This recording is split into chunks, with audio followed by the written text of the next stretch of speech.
God in three persons. Okay, he will start off by telling the Galatians that their past condition. He said, what I'm saying is that as long as the heir is a child, he is no different from a slave, although he owns an entire estate.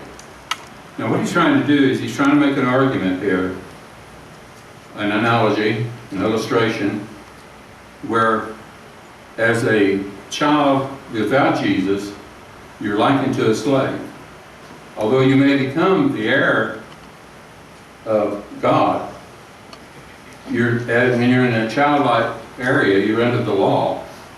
And he said, therefore, even though you are a child, let's say your dad owns 700 acres, whatever, but you're only 12 years old or you're 8 years old, you don't have a lot to say about what happens to that land, do you?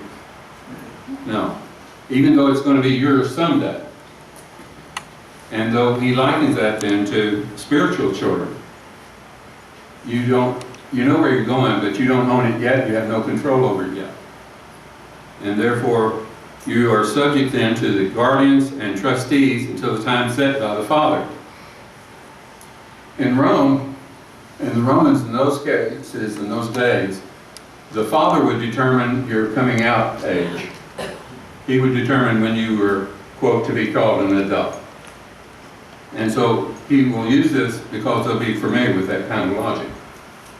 So you're still a child until your father in the Roman area says it's time for you to be an adult, and then there's quite a ceremony of coming out, and you're now a son. You move from what is called a child to a son capacity.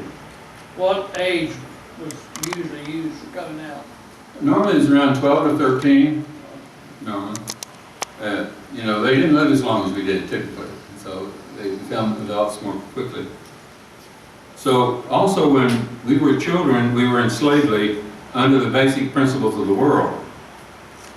In other words, he said, you're under control of what's happening in the world more so than what's happening in religion.